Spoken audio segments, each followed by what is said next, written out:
Welcome to Yoga for First Responders on Air, where we break down yoga, neuroscience, resilience, and public safety in a manner that's authentic, educational, and most importantly, entertaining and lighthearted. I'm YFFR's founder, Olivia Mead. As a yoga instructor and neuroscience enthusiast, I'm passionate about supporting first responders and anyone looking to improve their overall human performance. Each week, we'll dive into a new topic and often bring on expert guests to share their insights and experiences. But we'll also keep it real and share our own stories and struggles along the way. So whether you're a first responder or seeking to master the science of mental and physical resilience, this podcast is your ultimate guide to triumph over life's challenges with unbreakable strength and unwavering fortitude. By pressing play, your training has begun. Hi guys, it's Olivia and I am coming to you today from my backyard. I have made a little sanctuary out here for myself, and one thing I've kind of been realizing is things I want in life and I'm manifesting, they may come in and then I'm on to the next manifestation. So I'm really working on sitting and actually being and enjoying things that I've called into my life. And that's the next step. I've always thought, well, if you stop struggling, then it's just like, is it like game over on Pac-Man? Like boop. And I'm like, oh no, the next step is actually enjoying what you've, worked so hard to get. So drinking my coffee out here. And this episode features just Linzie and a firefighter lieutenant named Charles Bustos from Albuquerque Fire Rescue. And I basically set them up on a podcast date. I said, both are married, so purely platonic podcast date. But I said, I had to go do something else for work. And I said, I want you guys to just talk, firefighter to future firefighter. Because what Bustos does differently is he is so committed to training and he doesn't care what it is. If you tell him that like turning around 3 times and clucking like a chicken is going to make him a better firefighter, he'll be like, great, I'm on board. All he wants to do is be the best firefighter he can be and bring up the next generation to also be the best that they can be.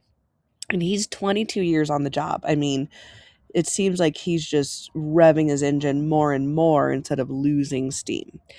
And, Linzie has her test coming up tomorrow, actually, and I will be there with her and I will be live broadcasting like I have done before when she goes out and does these things. And I wanted her, you can hear my little dog. See, this is what happens when I come to you live. And I wanted her to hear some last minute prep advice from him and what she can think about mentally. Because, with adrenaline and such, yeah, you can muscle through a test. You can get something done. But we're talking about a 25 plus year career. That requires slow, steady consistency. That requires a really sharp and shiny nervous system.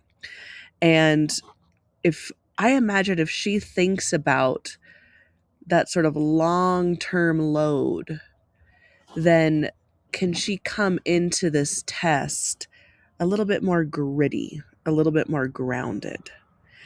So I haven't even heard this yet. I want to hear it for the first time with you guys. I wanted to kind of let them have their moment, see what gems come out. So get ready for that. Please enjoy it. I will enjoy it too. And if you guys are like, I want to train. I want to do this too. I don't want to be a firefighter, but I want to train like this. Well, I've got a couple options for you. Lindsay's actually going to give us her training program that she's been doing to prep for. This is kind of like the CPAT. They do a different version called the Combat Challenge. So she is going to be sharing what her workout programs and schedule are so we can follow along with her. And also I invite you to do the 21-day breathwork challenge that starts June 1st. So June 1st through 21st on our platform as a community, we're going to be doing daily breath work together. And this is going to help us all establish that consistency because I know it's hard. Listen, I'm the one shouting this from the rooftops and I don't get my training in daily. Life happens. But if you can be as consistent as possible, then when you drop a day here or there, it doesn't matter. I used to tell my roommate in Las Vegas, we were dancers together, and she would eat a donut and be like, hey, God, I ate a donut. Did I gain weight? Because we're always worried about our bodies. That was our tool. And I said, if like an overweight, out of shape, unhealthy person ate one salad, they're not healthy. So if you, the consistently healthy person, eats one donut, you're okay. So same thing, get your breath work in as consistently as possible. So if you have some, days where you fall off the wagon or you just can't do it because of logistics, you're still cool. So we are setting you up, man. We got the breath work challenge. We got Linzie posting her thing soon. So you can jump on board and do this along with us. And maybe you can implement some of the golden nuggets that Bustos is about to lay down for you now. Enjoy. Okay, we're doing it. Hello, how are you? Good, and you? I'm good. It's just me and you today. This is Charles Bustos. Who are you? I am firefighter for the city of Albuquerque. Okay. I was born and raised in Albuquerque. I landed up going to the military. I did 6 years in the Air Force. Okay. Got out, moved back, and got in the fire department. I've been in the fire department now for 22 years. Oh, wow. Okay. So this has been your main career. Yes, ma'am. After the military. Okay. And tell me, what made you decide to go into firefighting? Family. Yeah. Family it's just been, my stepfather was a firefighter. Yeah. It kind of guided me that way, and that was something I saw what they did and how much they loved it. And yeah. I was being around the station, seeing everything. Yeah. I was like, I want to be a part of this. Okay. And so I had that idea even before I went into the military. Okay, yeah. I hear a lot of people who are currently firefighters say that. Mm-hmm. A lot of people have also asked me if I have any family members who are firefighters, and I don't. Mm-hmm. It's actually something for me that had never crossed my mind before I met Olivia. And so Olivia and her crew have really influenced me and have guided me this way, which is very cool. Yes. Yeah. Okay, so your whole deal, as far as I know, is training and preparing people who want to be firefighters, preparing your crew who are already firefighters for, what to expect, being physically ready, mentally ready. Tell me more about that. Yeah, I enjoy training. That's a big passion of mine. And it started when I first got into, I was a personal trainer when I was in the Air Force. Okay. I first became a personal trainer there, so I started doing that. But when I got in the fire department, I started having an issue thinking we're going to help so many people and make a difference and do all these things. And I was seeing there's a lot of things. There's a lot of loss, a lot of trauma, a lot of death that we're seeing. And it was hard for me to try to wrap my head around that the first few years. So I wanted to make a difference in another way. I feel like I was having an impact. So I got back into training. Okay. So I started personal training again. And then I landed up becoming partners and co-owning a gym. Oh, okay. And that was my balancing saving grace that actually changed my mindset. And I was like, okay, I'm making a difference here. These people are listening, they're following, they're getting off their medications. I'm helping them. I'm changing their lives. So that was helping me balance out all of the stress within the career. Totally. So I landed up getting what I feel is we had a really successful gym. Yeah. We operated for 14 years, made a big difference. But that passion has always been there. Yeah. I enjoy helping and training people. I feel like I'm pretty good at that, seeing what people are capable of and helping bring that out of them. Yeah. So once we closed the gym down, I still worked with people periodically, worked with some teams. I still had my personal clients. And then I still wanted to do more. Yeah. And I saw that there was still a need, and especially with the rookies, the younger firefighters, this is a hard career. This is a long career, takes its toll. And whoever was open to guidance that wanted to train my way, it's pretty unconventional. Okay, tell me more about why it's unconventional. Because I started off with a powerlifting, bodybuilding background. Okay. And I did all that, and I felt like I was strong. Mm-hmm. And I was introduced to the kettlebell in the fire academy. Mm-hmm. And I actually laughed at it because they handed me a 35-pound kettlebell, and I was like, are you serious? I'm 250 pounds. I was like, dude, what are you handing me that for? Yeah. And he's like, just bear with me. I'll just start with this. And we did a workout. And the next day, I honestly thought I was injured. Oh, wow. I had felt my body was just in shock. It was so sore. I was like, I don't know. I sat up and I'm like, am I injured? Am I this sore? Am I this hurt? Yeah. So I moved slow, and I was like, whoa. I realized my mobility, my flexibility, the strength, my endurance, just everything was lacking. Okay. And so I realized I had to either embrace that or run from it. Yeah. And I went straight into it. My dad always says you either need to do a whole lot more of it or a whole lot less. And that was it. I was like, you know what? I need to readjust, and I need to get more mobile. Yeah. I need to this is the strength I need to have, this endurance. Okay, great. I wanted to say, going back to what you first said about, finding that balance and finding something that you felt like you were having an impact, but also working through the stress and dealing with the trauma and helping people also deal with the trauma. You kind of found your own way of what a lot of YFFR does as well. Yes.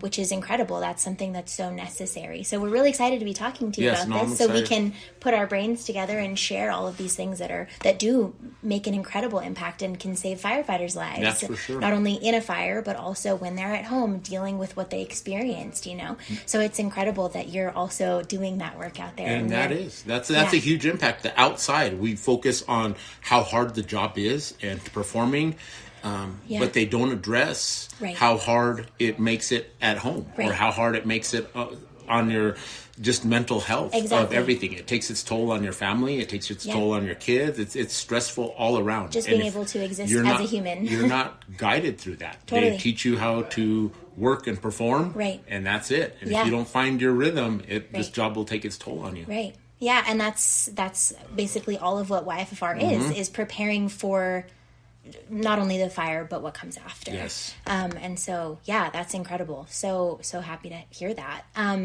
Okay, so you were introduced to the kettlebell. You needed to increase your mobility. You needed to increase your endurance. So how has that translated to what you do as you train people now? So what's your process that you take people through? Now my process is just after I just continued that. The kettlebells opened my eyes into just realize I didn't know as much as I thought I did. Okay. So it humbled me. Okay, great. And so training wise, I realized I needed to learn more. And just learn more about the body. So tell me specifically what the kettlebell showed you. Like what are you doing differently with it? What kinds of specific things are you doing with the kettlebell? The kettlebell just showed me the awkwardness from just starting from the grip, your endurance. Grip strength, so that grip strength right from the get-go. If you can't hold it and you can't control it, it doesn't matter how strong that bicep is or that leg is or anything. If you're not controlling the weight, you're no good. Yeah. So you have to have that endurance, that base first. And then it's just strength endurance to just keep going and find your breathing and be able to, it's not just one set of 5 reps and now I'm going to rest 3 minutes. Right. No, it's transition and flow and keep working, breathing, keep moving. through it, and that's what that did. And that's so I had to shift that way and keep learning. It's incredible that your process and what YFR does is just so parallel. That's incredible. Yeah. Okay. So I'm going to be taking my test for Bernalillo County in 2 days from now. Awesome. I'm super stoked. Very nervous. I've been training a lot on my own, doing, foundation with YFFR because this is where I've started, but also lots of endurance, lots of strength training, lots of grip strength training with kettlebells, and I was a climber before this. Good. So I have that foundation. I have kind of that muscle memory built in, which is I'm so thankful for. But I want to know, what kinds of things would you recommend I do in the next 48 hours before my test? Should I be pushing hard? Should I be recovering? What kinds of things would you recommend? 48 hours is tough, and that becomes more of you've done the groundwork. Right. Where you're at. I wouldn't make any changes to anything now. Someone that close to it, Right. I would make sure you're stretched and recovered and mobile and muscles feel well. I would do fascial release stuff. Okay, yeah. I would focus on RTA for YFFR people. Yeah, I would just focus on mindset of how hard you worked for it and get that mindset that it's going to suck. Yeah.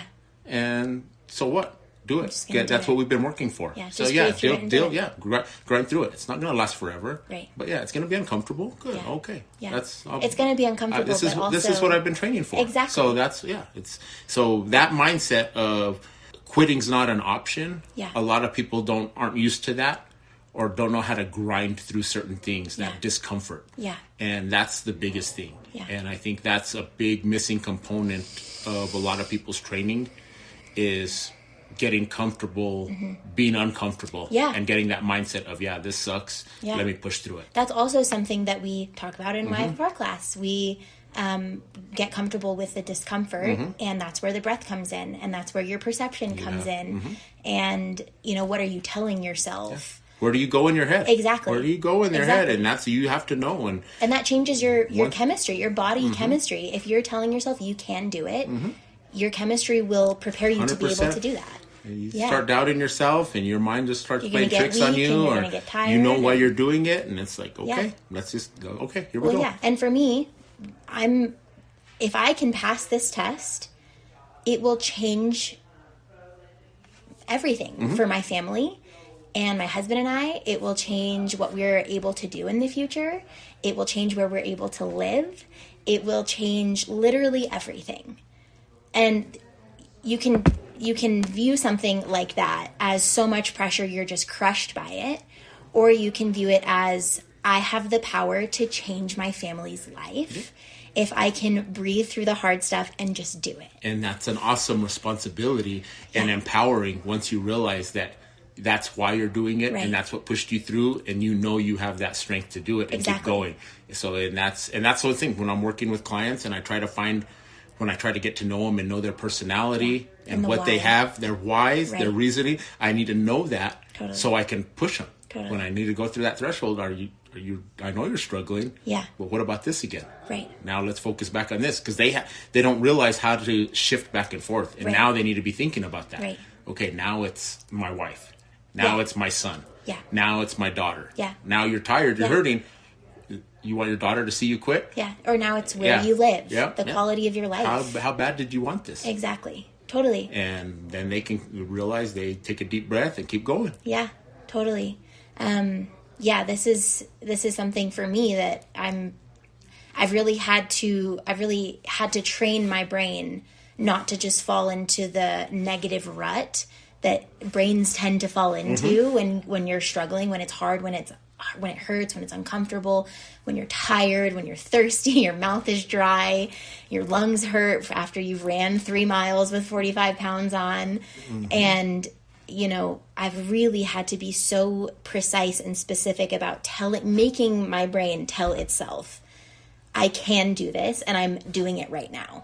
And I'm almost done. And I'm able to finish. And a lot of people aren't specific about training their brain to move into the positive, because they don't know that it literally changes your physical chemistry and can give you like a boost, So anyway, I agree. I think I've kind of been more in the let's do recovery for the next 2 days. Let's make sure that my muscles are rolled out and stretched. Carbs, and hydration, electrolytes. Yep. That's it. Stay hydrated. That's it. Totally. And I think that would be the same attack I would do. Totally. Yeah, because there's nothing more that I'm going to be able to do that's going to change the training that I've done for the last 6 months in the next 2 days. So anyway, I'm really looking forward to that. Thank you for sharing your expertise today. It's super exciting to hear about what you're doing for people. And we're really excited to see how we can work together. Yeah, I'm excited to partner up and see how we can collaborate on a lot of things. We're running on parallel lines here, exactly, which is 100%. incredible. And really, it's all just for the well-being of firefighters and their families, and how can we better serve the community and not destroy the people who are doing the serving. And that's what my whole focus is. I had to figure a lot of this out the hard way myself. Totally. And so what I'm trying to do is pay it forward, give back, and kind of be the leader I wish I had when I got in. Someone would have guided me that way. Yeah. And so even people that are trying out, I'm reaching out. If someone has questions, they're trying, whether they're going to AFR, Bernalillo County, Los Lunas, Los Alamos. It's all. I was going to ask you about It's all that. a brotherhood, and I'm if they're willing to listen, entertain my madness. Yeah. I'm all for it, and I'll help them as much as I can, because I want them to be successful and enjoy this career that I've been blessed to have. Yeah, totally. So, I was going to ask you, because we had a training session scheduled for some time last week, and it didn't end up working out. But I was going to ask you when I got there, like, I'm not, testing with AFR. I'm not testing for your department. Yeah, How exactly. do you feel about that? And I love it. That's why I have 2 other people that I'm actually working with. Okay. That they're testing for Bernalillo County. Okay. As well. Okay. And I'm like, they just met me at the gym. Yeah. And I saw them, and they were training hard with the weight vest, and I was like, Are you training for fire? Yeah. And they're like, yes, sir. I was like, you know what? And that's when we started talking. And I was like, so I just put it out there. I was like, if you have any questions, you need any help. Yeah. That's great. And he was like, I'm not trying for it. I was like, it doesn't matter, man. I was like, it doesn't matter. It's all a brotherhood. We're all doing the same thing. We're all doing this. I was like, if I can help you, I was like, let me know. And he reached out. Oh, how sweet. And I was like, that's great. I was like, let's do a training session, and let's do some. And both of them are running with it. That's awesome. Well, yeah, and that's just such a testament to, the authenticity of just wanting to help people, wanting to make sure that we're prepared, not just a cliquish type, this is only AFR. Yeah, they're going to be great candidates, and I would love to have them. But I'm like, but I just want him to have a great career and enjoy his job and be healthy and do well. And if we would have got him, great. But now it's going to be Bernalillo County is going to benefit very well from everybody that's going. Well, and everybody else benefits too. And that's it, the whole community. And we just make better firefighters all around. Yeah. And that's what I'm trying to accomplish reach, and that's great. It affects everything. It really does. It really does. The health of public servants specifically really makes an impact on the community. And if those people aren't prepared, mentally, physically, then the whole system and that's how apart. I pose it to them. Because people will reach out to me because of social media, and they'll be, hey, I see you're a firefighter, you're doing this crazy stuff, I'm trying for this. And I'm like, so we'll talk a little bit.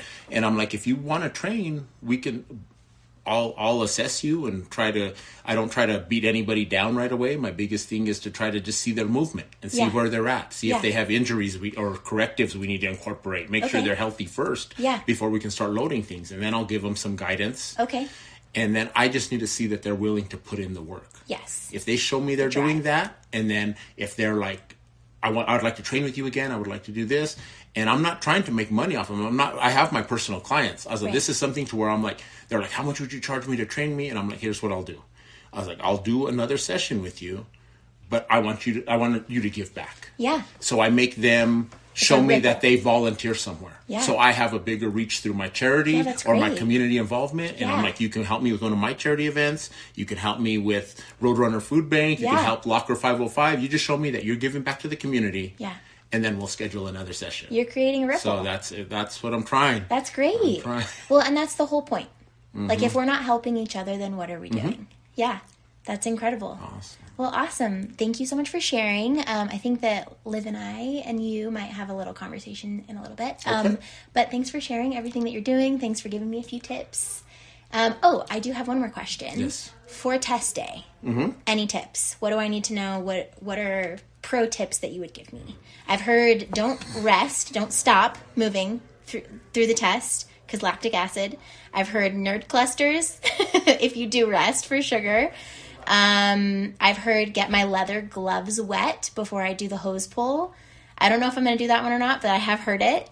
Are your gloves brand new? Or are they used? They're solid? I'm going to go buy some new You just don't ones. want them stiff. Yeah. So that would be my biggest thing. I would just soften them up a little bit so they're not super stiff. Okay.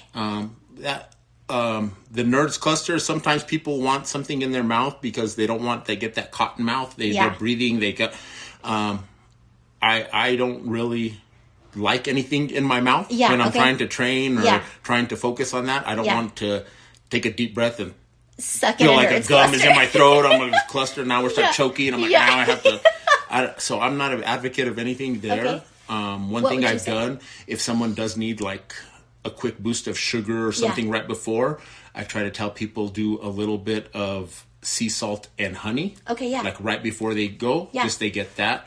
Glycogen stores. Totally. Solid, quick energy right there. The same thing, don't stop. Yeah. Don't think of starting fast. Yes. That's my biggest thing. People start out the gate so fast. Yes. And then they can't calm down their breathing. Their heart rate gets too high. Yes. And they're already too amped up. Yes. So everyone's starting out nervous as it is. Totally. They're tacky, heart rate 130, 140, just standing there. Right. So focus on breathing. Yes. Start slower than you think. Yes. I run very slow. So I tell people start slower than you think. Yeah. Find your pattern. Right. Make sure everything's feeling right. Yes. Make sure your legs are feeling good. Your arms are feeling good. Everything's kind of flowing. Yes. Breathing. Okay, I have my breathing pattern. I have this. Okay. Now start amping up. Okay, here we go. Okay, we're halfway or we're this point. Okay, now now I can get it. Right. And while I was practicing the 3 mile run with the pack and everything, there was a couple of times where I just stopped to walk like one leg of this track I was running. And it was so much harder to get going. It is. And so I was like, why am I walking? Like, I can just keep running slow. You can slow down, and but don't keep it moving. Keep that momentum going. Keep that forward. Exactly. Because if I just keep trotting along, my muscles are fine. And they feel better the longer I run, actually. So I was like, why am I doing this to myself? I don't need to stop. Like, I'm fine. I think it's just kind of like I don't know, you know? And so, I've noticed that. So just keep it steady. The other thing with that has made a big difference for me, and it's training wise when things are getting challenging or my heart rate is actually getting pretty high. When I'm in gear, we're doing these things, and they've always coached kind of like a humming. Yeah. That didn't really help me much. Okay. I go more of like a grunt or a growl. It's kind of mine's kind of more intense. If you're next to me and I'm struggling, you'll hear it. It's like I'm digging deep. Yeah. And that resets, like I can almost get to like on panic mode, my heart rate and something, and we'll be in a fire or we'll be doing like just when we did the CPAP. Yeah. There's challenging parts that I was like, my heart rate got higher than I was hoping. Yeah. My breathing sped up and I'm like, oh man. And I was like, but I can't stop. So then that's when I go to my growl. Yeah. And it's that whole growling, regulate. Couple of those. And it just, for me, that's huge for me. Yeah. And I'm like, okay, let's get back. It resets my breathing, resets everything. I can slow it down. Yeah. If you can regulate your nervous system when you're starting to get a little bit out of control, that's the whole thing. If you're not getting your body uncomfortable where it has to grind through and force through it, your workout doesn't have to be more than 20, 30 minutes. Yeah. And if that's what you make it challenging and then regulate after. And, totally. I was also thinking, somebody mentioned to me, like in the interview, when I make it to the interview, I'm young. And what if they ask me, well, what's your experience with this? And I'm going to be like, well, I haven't had specific firefighting experience. Can I chime in? Yeah. I think the question is more not experience with firefighting, but life experience. Yes, okay. Like in general, like dealing with people and dealing, stuff like that. Okay, so that's what I'm getting to, is I've been thinking about that a lot, because I feel like all of the parts of my life in different phases, no matter what it was, has prepared me for this job. I grew up on a ranch. I dealt with lots of death and emergencies and having to be prepared for those things. And then, I had to deal with different, like emotional triggers and stressors, as I grew up, and having to figure out how to regulate myself the best way I knew how. And then as I got a little bit older, I was a forklift driver and learning how to operate heavy machinery and keep everybody safe and not hurt myself or anybody else. And, do all of those things, working on a team, rock climbing, not only in the gym and the challenge of that and the strength building of that, but then also climbing outside. And there's a lot more danger involved with that. And, what are the things that I need to know to keep the person I'm belaying safe so I don't literally kill them. And, them for me, and trusting gear and learning how to use gear. And, those things, like all of this has been compiling, and then just the bow on top, finishing it all off, YFFR, and learning how to regulate through all of those things. And learning how to keep my nervous system steady, ready to go, locked and loaded. Interview ready. I know, right? What I was going to say too is what's cool about that is, there a lot of the things that you described, maybe let's say someone has very similar experiences, but you had enough self-awareness to transform that into knowledge and resilience. Everyone has rough people growing up and, whatever, but can you take that and turn it into something? That's the biggest thing. That's what we did. I was on the interview panel for the last set of cadets. And that was the biggest thing, is that question right there. It comes down to experience and why they want to do this. And people don't have that connection and realize they might not have had 5 years job experience. They might not have gone to the military, but they've had their life. Yeah.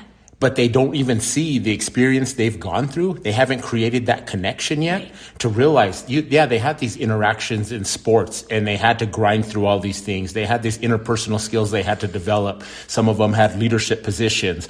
All of these different little things in each component of their life, they haven't even connected that. They're going in there themselves. I don't have any experience. I just graduated high school. I'm like, no, you need to reevaluate your whole life, what you're doing, everything. You have this. But they're blowing the interview because they don't realize themselves what they've been through and what they're capable of and what they're going to do. Yeah. And I'll tell you a quick example of something, because when I went through the academy and we did our ride-along stuff, this was in Iowa, and one of the instructors is a salty, gruff, little short guy named Chuck. He recently, just a couple years ago, retired, so congrats, Chuck. And he'd always come in with his coffee and rough and gruff and always, blah, blah, blah. We were in an ambulance, or maybe not in the ambulance yet, but she was sitting down, and this person sort of got in trouble by her own fault, like drugs and stuff was happening. And it could be someone you could easily be annoyed with, especially in the middle of the night. And he took her, but she was scared. And so he took her hand and he patted her hand. He said, "You're going to be fine. We got you." That's a skill. And he learned that from somewhere. So to me, and there was one time I was in a hotel fire when I was about 17 or 18 years old in New York City, and had to be rescued by firefighters. Yeah. I didn't know this about you. Yes. Wow. And seeing the hand, there's a picture that looks exactly out there on the internet that looks exactly like what I saw, which is smoke and then a gloved hand coming out. That's exactly what I saw. And in that moment, it was like, it's not about trucks and gear and training and this or that. It's about human to human. This human's got me. And I immediately was like, I am totally fine. I'm going to be totally fine. And there was an energy, never saw his or her face. I don't even know. I just got out of the building and he or she went right back in, And so there's this nuanced component, I think, to public safety that is about being able to connect with another human. Totally. And Lindsay, you have that. You have this amazing balance of strong body, strong mind, and heart that is willing to hold someone. And so I think these are the nuances that, even that kid just graduated high school. No, you have that somewhere. Tell me about something that happened in high school, So I think that's such a great point. Well, thank you for saying all those kind things about me. They're not kind, they're just truths. But yeah, it's all just a culmination of life experience. And if you don't see that in your own life, then, you're missing the whole thing. Exactly. Because it is your life that's brought you to this point. It's shaping you. Right. It's shaping you and molding you for what you're going to do, what you're capable for, and that's what we want to continue to embrace. But you have to understand it and learn those lessons. Yeah. And so you can't ignore it. Yes. Yeah, totally. You got it. Cool. I'm excited for you. Thanks. I'm Good excited luck. too. Yeah, Thank you. it. I think I got it. I think I got it. I appreciate it. Well, we'll talk to you soon. Awesome. Thank you. Thank you. Hey, before we go, I want to remind you that training your mental and physical health is incredibly important, especially for those working in high-stress jobs like first responders. And if you're interested in learning more about yoga for first responders, visit yogaforfirstresponders.org for our on-demand training app, online course platform, in-person training, and more. Like this podcast, subscribe, and give us a great review. We are so happy to have you part of the YFFR mission.